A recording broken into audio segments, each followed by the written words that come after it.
battlefields of the future will be more dangerous than ever. In the 21st century, there will be threats to our freedom and security like never before. But will we be ready? Battles will be fought on land and sea, but they will not be won without supremacy in the air. Enter the incredible world of 21st century combat.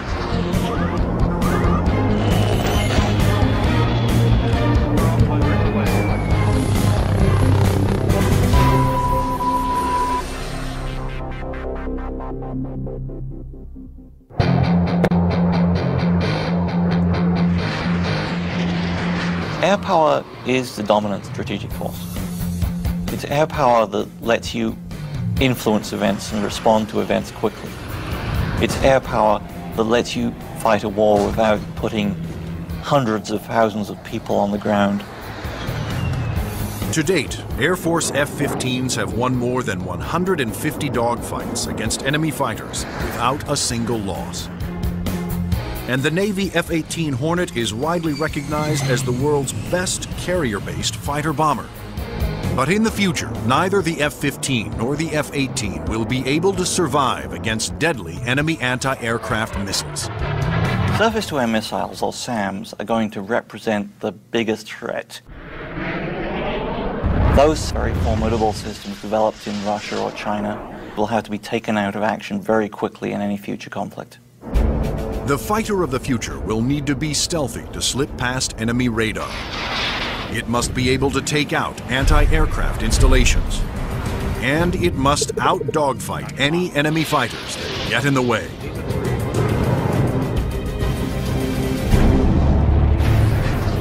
That future fighter is already here.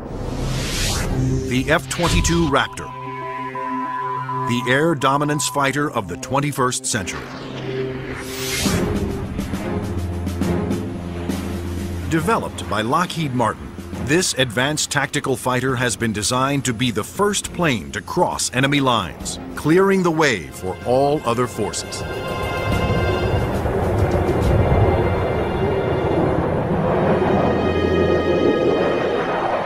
The F-22 is both an air-to-air fighter and an air-to-surface fighter, so it can drop precision weapons. That means it'll be able to go in early in a conflict, knock out all the air defenses that an enemy has, and also take out certain ground targets. And open the door for all the U.S. forces, whether they're ground vehicles or other aircraft, to come in and continue the fight. The development of the F-22 Raptor first began in 1985, when the Air Force requested proposals for an advanced tactical fighter jet to replace the F-15 air superiority fighter. Military planners feared that the F-15 would not be able to counter new air and ground threats on the horizon. The result was the creation of the F-22. The capability of the aircraft is a quantum leap above what exists right now, and it's going to take air power and revolutionize it into a whole new world. In the battles of the future, stealth will be critical for all new fighters to avoid being seen by enemy radar. Non-stealthy aircraft just will not survive in the air battles of tomorrow. Stealth technology was created to counter advances in radar. Radar works by sending out radio waves and measuring the amount reflected back to determine the distance, speed, and course of an object. But stealth aircraft are designed with surfaces that deflect radio waves away, making them nearly invisible to radar. The world's first stealth production aircraft was the F-117 Nighthawk. The reason that airplane is faceted is a limitation of the computer technology at the time. It's easier to model a finite number of flat surfaces than it is a bunch of curved surfaces. And while the aircraft was a breakthrough at the time, the facets limited the plane aerodynamically. But now, thanks to more powerful computers, engineers can design aircraft that do not have to sacrifice aerodynamics for stealth. The FA-22's aerodynamic slickness allows it to have the lowest drag of almost any aircraft ever produced. The F-22's aerodynamic superiority, combined with its stealth and firepower, make it a far better adversary than any aircraft before it. The F-15, which the F-22 will replace, has been a very successful fighter, but it is not stealthy. The F-117, while stealthy, carries no air-to-air weapons and is not designed for air combat. It relies on stealth and mission planning to protect itself. But the F-22, on the other hand, is not only stealthy, but comes with a full complement of air-to-air and air-to-ground weapons. The primary armament is in weapons bays underneath the airplane, where we carry 6 medium-range radar-guided missiles. By carrying the weapons internally, it preserves the stealthy shape of the plane. For closer infighting, the F-22 has short-range missiles and guns. Behind these two doors right here is the side weapons bay. This is where we carry a heat-seeking missile.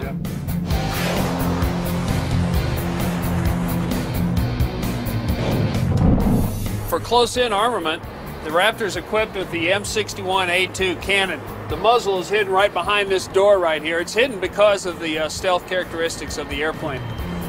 Cannon carries 480 rounds and is capable of shooting 100 rounds a second. The F-22's advanced weapons systems will make it a formidable interceptor, as will its unique ability to find enemy aircraft without revealing its own position. When other planes use their radar, they become visible to every other radar system in the area. But that's not the case with the F-22. Perhaps the highest tech part of the airplane is the radome itself. Not only does the radome have to be stealthy, but it has to be able to transmit and receive its own radar signals.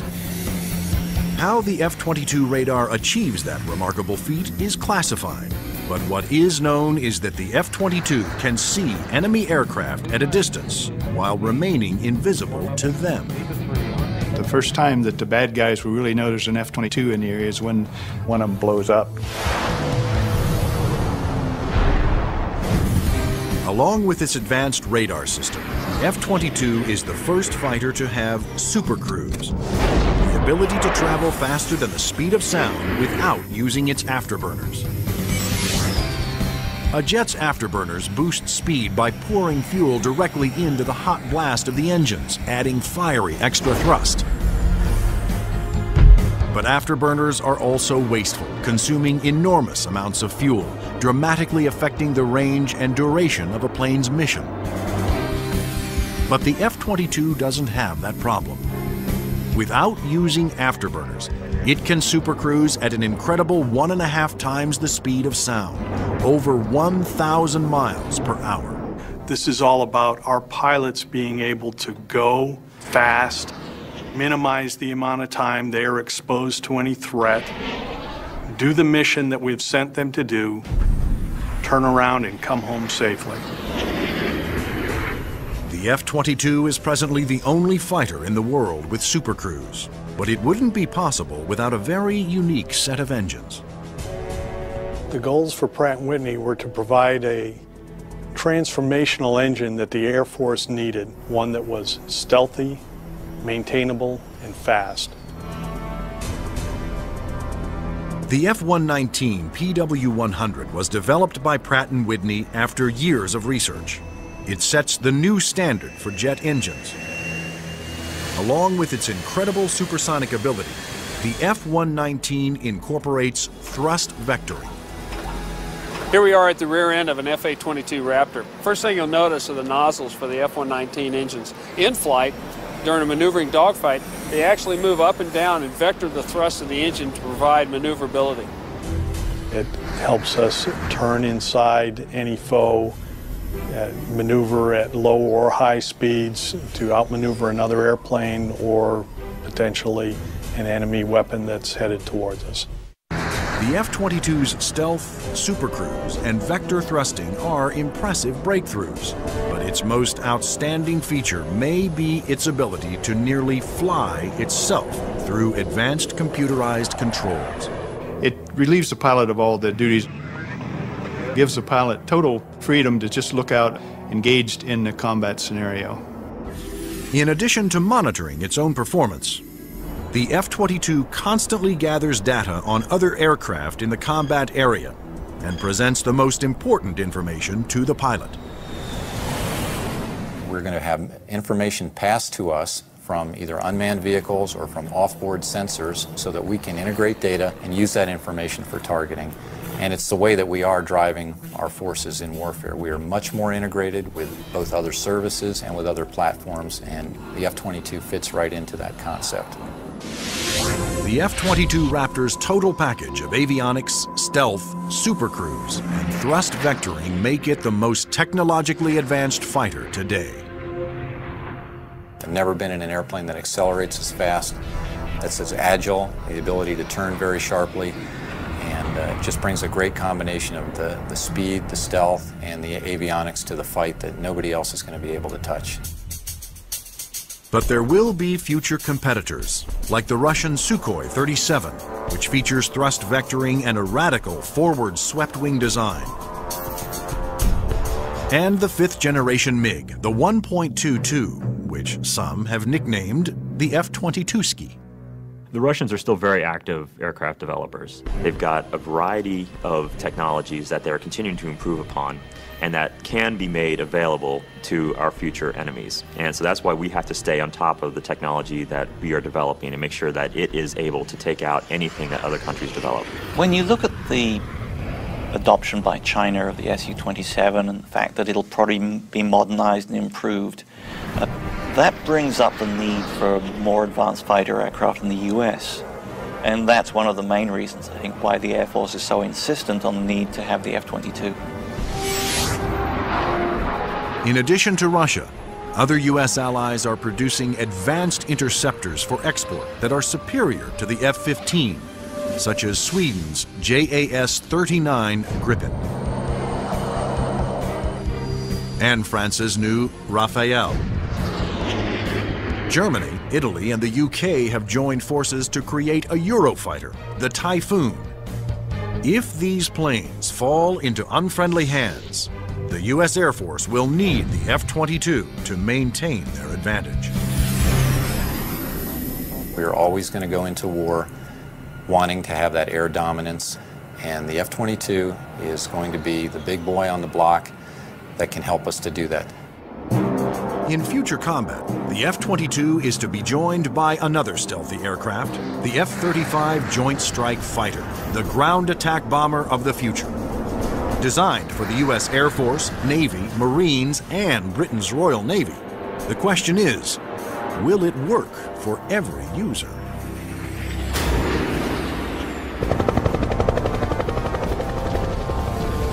The rules of war have changed. Brute force has given way to high tech, and conventional weapons of the past will no longer be effective.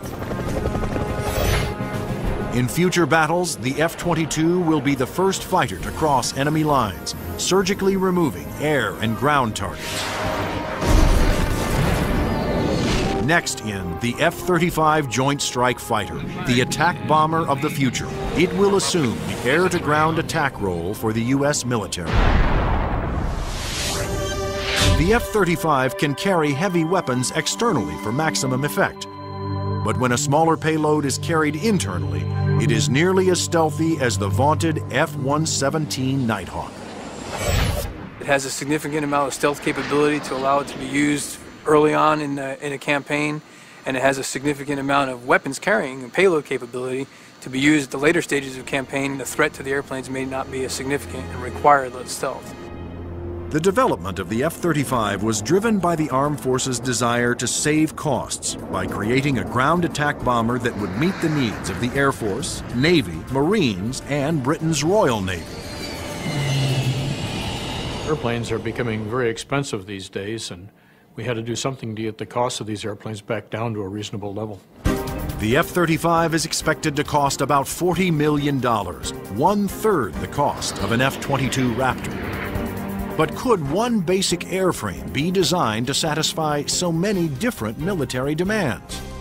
Each armed service wanted a stealthy ground attack bomber, but the Marines also needed a plane with short takeoff and vertical landing capability.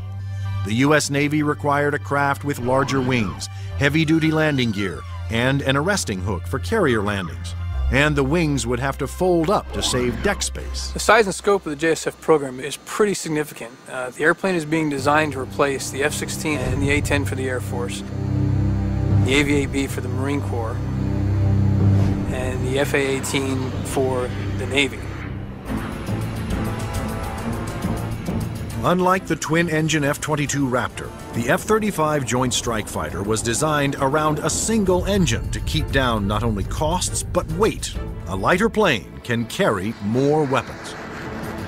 For the Joint Strike Fighter, one of the keys of its mission is the ability to handle a large amount of ordnance and bring it to an enemy site. That all works better with a single engine.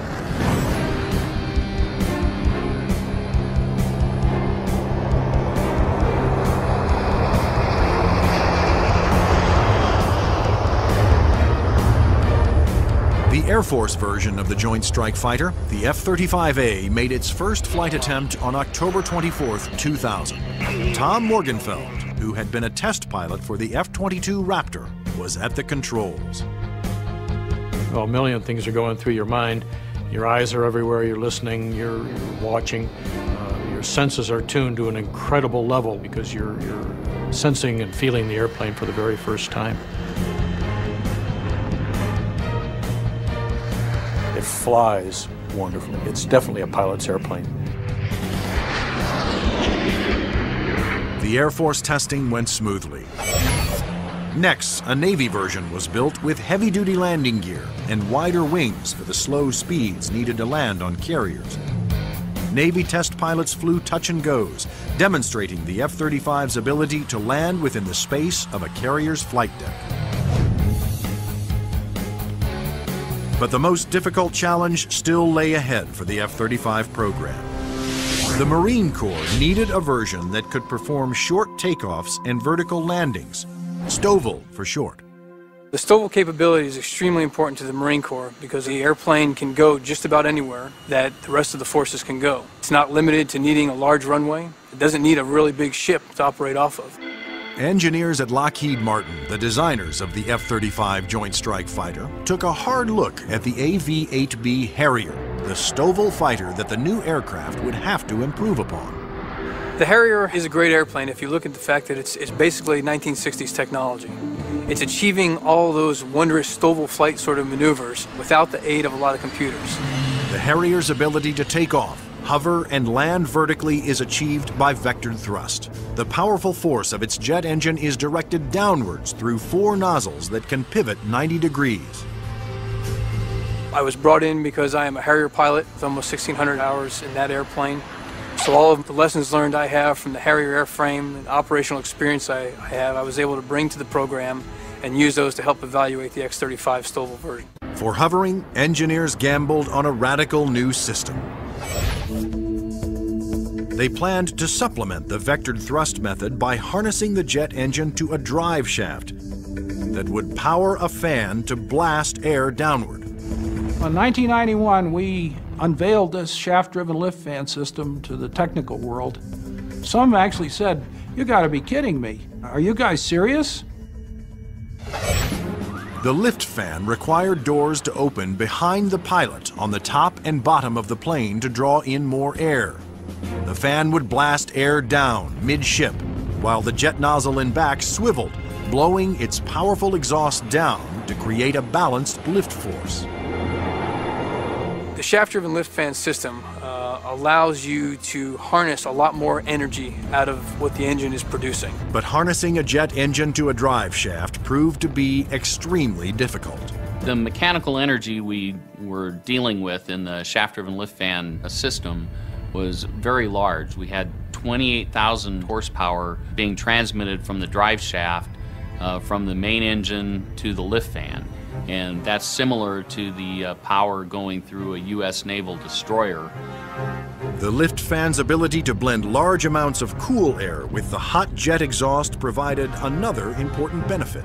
One of the things we learned in JSF was to combine the jet exhaust to get a lower combined temperature than the Harrier. This allowed us to avoid some of the problems with concrete, where the concrete would actually burst and explode under the high temperature and high jet exhaust from the Harrier.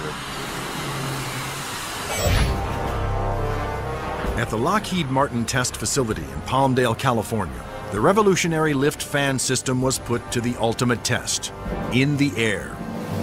If the lift fan failed during hover, the plane would crash.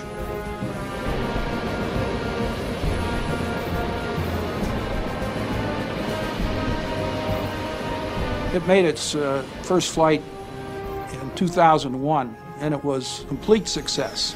And at that time, I didn't hear any more from the people who had been saying for years, this thing will never work.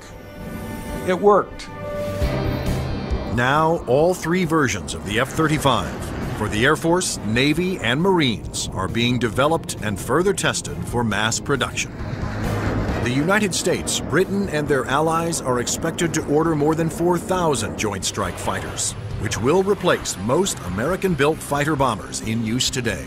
The handling qualities and performance are stunning. It really is a pilot's airplane. It sort of makes you feel like a little boy. You want to take it home and tuck it under the pillow with you at night. It's just a pilot's airplane. In future air conflicts, the F-22s will be used to establish air dominance. Then waves of stealthy F-35 Joint Strike Fighters will use their superior weapons-carrying abilities to attack other major ground targets. The Joint Strike Fighter is going to be the backbone airplane for hauling freight. It is going to be the muscle part of sustained forces. Commanders can also alter an F-35's mission in the air as situations change during the battle. There are a variety of ways for the F-35 to bring in information from external platforms, other airplanes flying around the battlefield, satellite-based assets, ground-based assets. All that information can be presented to the pilot in the cockpit and allow him to be more of a tactician and manage the tactics of the game that day instead of worrying about the nuances of flying the airplane. The pilot's job will be to supervise the process of identifying the target and then to give consent for weapons release.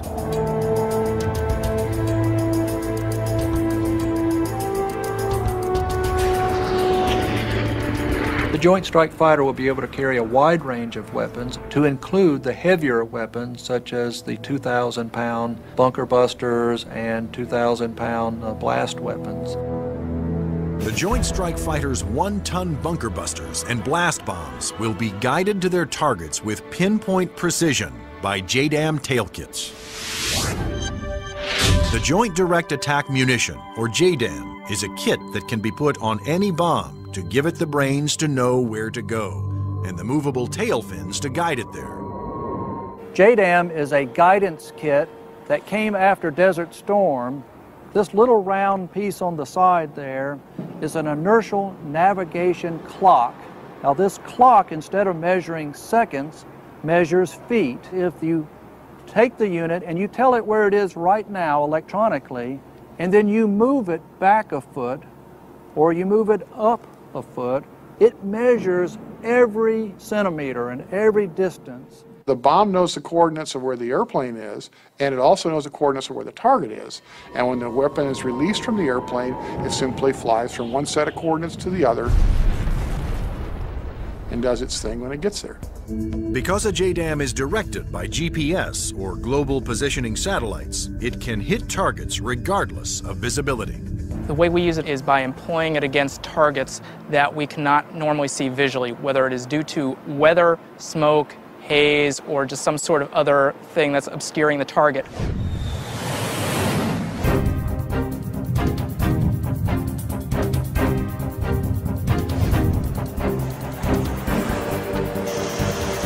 As a JDAM falls, its inertial clock keeps track of its position and signals the tail to make course corrections, directing it to the target.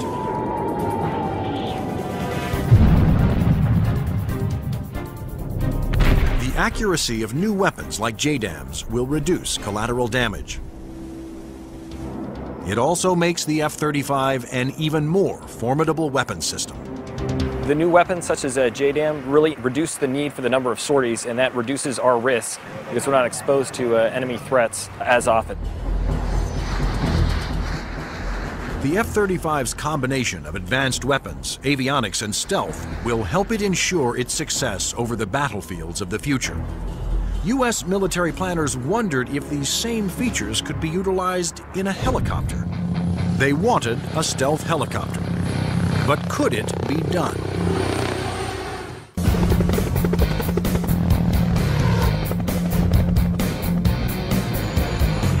Over the last 50 years, helicopters have evolved from slow-moving multi-purpose support vehicles to fast-moving frontline attack ships.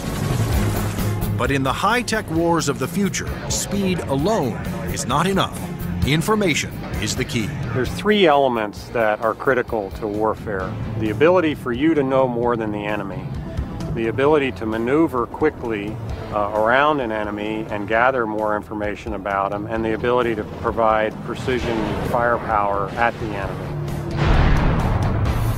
In future conflicts, after the F-22 Raptors and the F-35 Joint Strike Fighters have cleared the way, surveillance and attack helicopters will support ground troops as they move in to secure the area. We like to be down low where the action is, and we like to be down low where the threat can't see us. But at such low altitudes, helicopters are vulnerable to a wide assortment of ground-to-air weapons. All the simple systems, the guns, unguided rockets, the surface-to-air missiles, it's got to deal with all of that, and it's got to deal all of it effectively. The Pentagon has responded with a two-pronged strategy to counter this threat: inexpensive, expendable unmanned helicopters and stealthy manned helicopters. Unmanned helicopters will be primarily used for surveillance and for gathering targeting information. Fire Scout, designed by Northrop Grumman, was specifically developed to take off and land on Navy ships.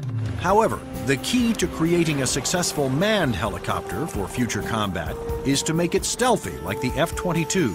But the question is, can it be done? Achieving stealth in a helicopter is different from stealth in a fixed-wing aircraft. You're concerned about different signatures: radar reflectivity, infrared, noise, all things that will give away an aircraft's position. Those signatures, like heat, smoke, and sound, put helicopters and their pilots at serious risk over the battlefield. All the small shoulder-fired missiles, which are very effective against helicopters, are heat-seeking infrared systems. The challenge for engineers was to create a quiet helicopter with very few signatures and a small radar cross-section. And that's exactly what Sikorsky has done with the new RAH-66 Comanche. In the Comanche, with all the stealth capabilities, we can defeat the radar threat. We can defeat the guy with the shoulder-launched heat-seeking missile. And from the guy popping up in the tree, our agility defeats him. Our small size, our quiet acoustic signature defeats him. Often the first thing you hear from a helicopter is the sound of the wake from the main rotor hitting the wake from the tail rotor. In the Comanche, the fan tail is shrouded, so there is no interaction between the fan blade tips and the main rotor tips, and it's also canted slightly. And those all contribute to reducing the acoustic signature. Engineers also experimented with the main rotor to find a quieter design. If you look at a Comanche, it's got a 5-blade rotor, and what that does is it cuts down the normal chop, chop, chop sound from a helicopter into a more discreet whir that kind of blends into the background. Reducing the heat signature of a helicopter is also essential to making it more survivable. When you look at a Comanche, the first thing you ask yourself is, where's the exhaust? Where does all this hot air get out of the engine? The Comanche's exhaust actually escapes through the tail boom, where it is instantly dispersed by cool air from the rotor. That missile has to have something to home in on, and that's a heat signature. Comanche defeats that by the engine exhaust being mixed with ambient air and cooling it so that there's no longer a heat plume for that missile to home in on. To defeat radar, the Comanche utilized the stealth secrets first developed for the F-117 Nighthawk. There are no radar-reflecting right angles on its outer fuselage, and all weapons are carried internally to help keep its stealthy shape. What's interesting about the helicopter is some of the things that achieve stealth actually make the helicopter better. Things like the retractable landing gear and the retractable weapons bays, that also makes it sleeker and faster. So once you've bought into the stealth part of it, you get other superior attributes. The main role of the Comanche is to give commanders an overview of the battlefield by providing up-to-the-minute information. Comanche is going to be basically their flying cavalryman. It's going to dart in and out, slash and cut, be a reconnaissance vehicle. As Comanche's two pilots gather data, their computer shares that data with other Allied forces. When the Comanche finds the enemy, he's going to kind of direct like a quarterback to apply the firepower to defeat that enemy.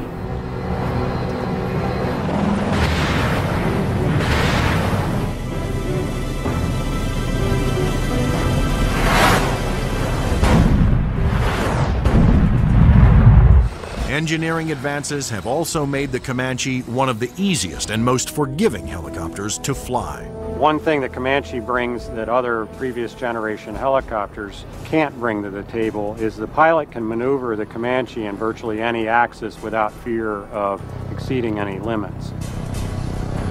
Although it will be used primarily for reconnaissance, the Comanche will also be armed for self-defense. The Comanche is capable of carrying a wide array of weapons, all the way from guided missiles using a laser guidance system, heat-seeking missiles, which would be more of an air-to-air weapon, or unguided rockets, and also the latest Hellfire is pretty much a fire and forget. In addition, Comanche's pilots can ask Allied aircraft to fire missiles their way, and can then take over and guide those missiles to their targets.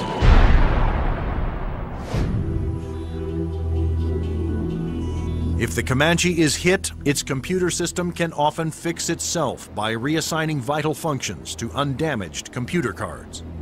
This is where the computer brain of the Comanche is.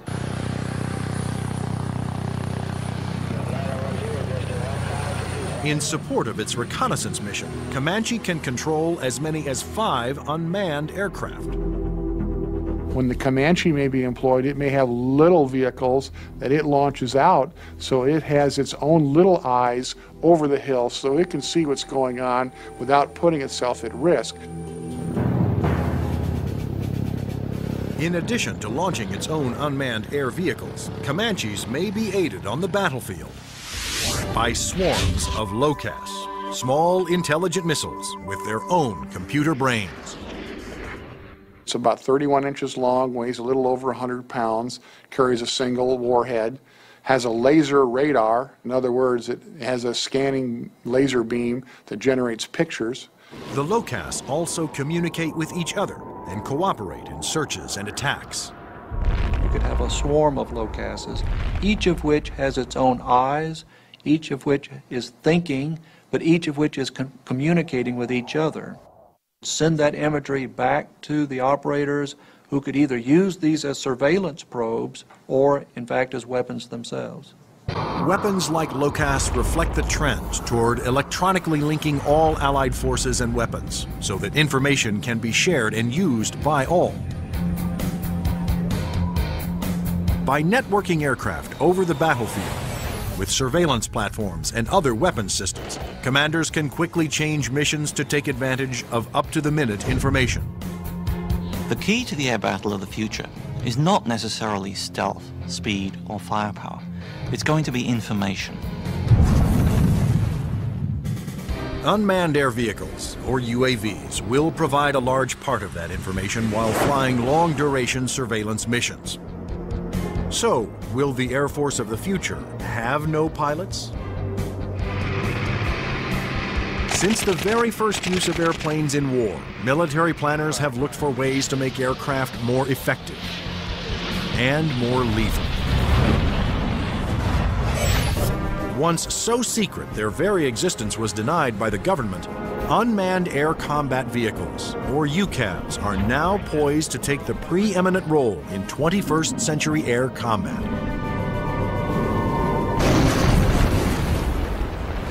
UAVs are certainly going to change air power in the 21st century. You can see it starting to happen today, but what we're looking at now is just the beginning, because there's going to be more of them, and they're going to be better. Unmanned aerial vehicles allow the military to do more with less, to put more aircraft into the air than you otherwise would be able to because of the limited number of pilots that you might have, or where it might be too risky.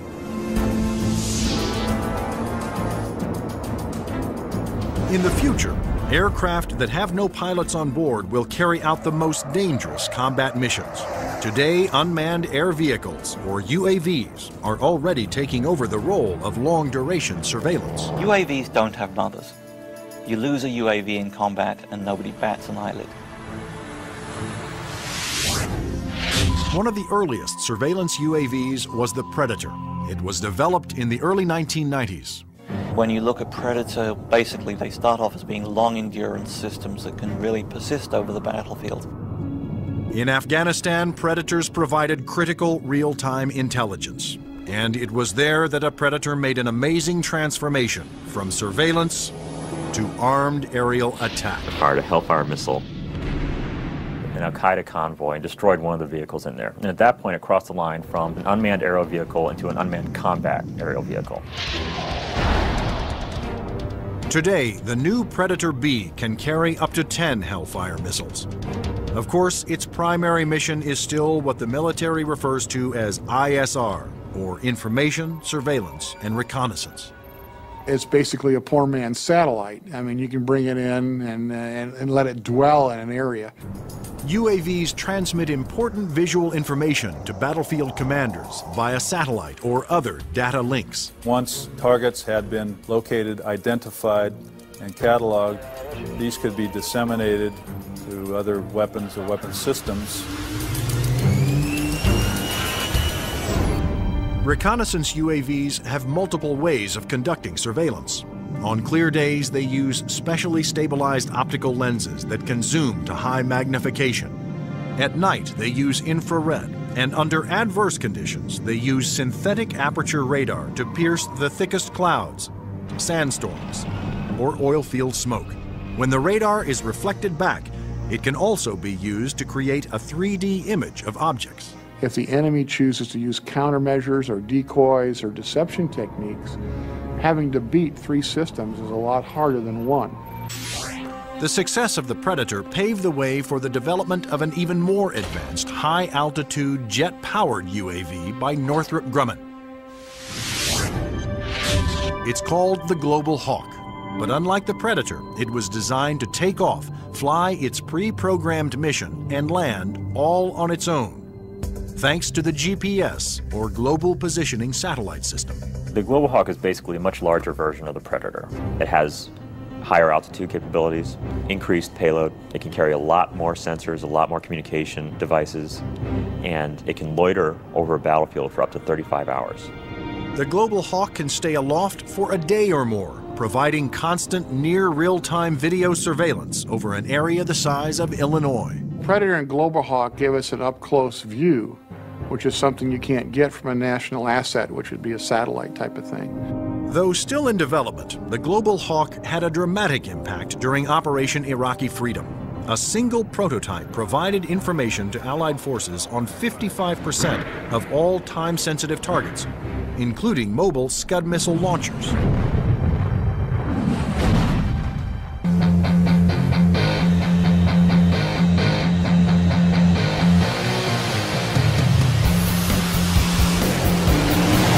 Like the Air Force, the Navy wanted its own autonomous UAVs. However, designing one to take off and land on an aircraft carrier was a tremendous challenge. But the engineers at Northrop Grumman were up for it.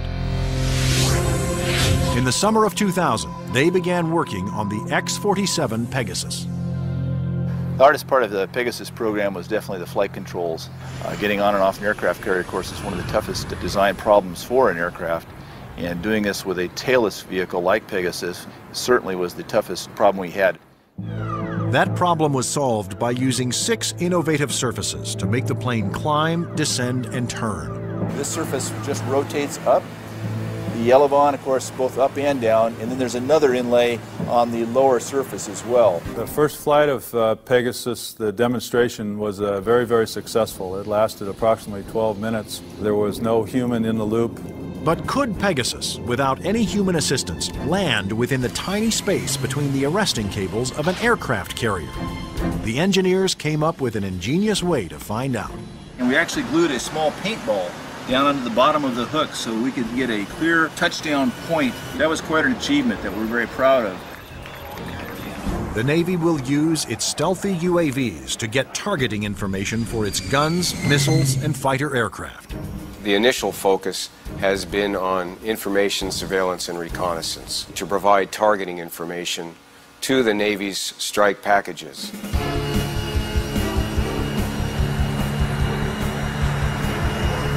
But many future UAVs, such as Boeing's X-45 unmanned bomber, will be heavily armed. Although flying pre-programmed missions, armed UAVs will still need human permission to fire. It has to know where friendly forces are on the ground, where civilians might be, where collateral damage, i.e. hitting a church or a mosque, might be an issue. So there is an element that we always retain where a human in the loop is important. You can have a weapon that's doing its own surveillance and has its own ability to engage a target. And that gives you a level of dominance that we're just emerging on right now. In the not-so-distant future, there will be even more radical aircraft and airborne weapons systems. Everything from electromagnetic pulse weapons to powerful airborne lasers to hypersonic aircraft that can fly to anywhere in the world in 2 hours or less. But how soon will these high-tech secrets become a reality?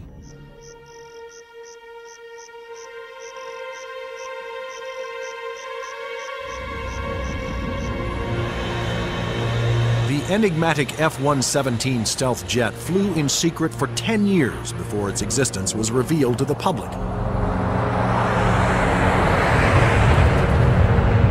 Some of the unclassified projects that are acknowledged by the Pentagon seem more like science fiction than reality. The military is designing a weapon system designed to neutralize an enemy encampment or factory without destroying it and scattering nuclear, biological, or chemical materials. Electromagnetic pulse, or EMP weapons, will blast a highly concentrated magnetic field towards its target, overloading and destroying any electrical components. The small electromagnetic pulse weapons offer some pretty startling capabilities. You can essentially completely destroy an enemy's electronic infrastructure in a very precise way. You can fly over a small facility, only a couple of acres, fire it, and suddenly none of their computers work, none of their weapons work, none of their electronics at all will work. Researchers are also experimenting with an airborne chemical laser. An entire aircraft has been turned into a chemical energy plant that points that laser at a target and burns through missiles. This aircraft will fly at higher altitudes and will primarily be used for Scuds or for ballistic targets that would be fired from one country to another.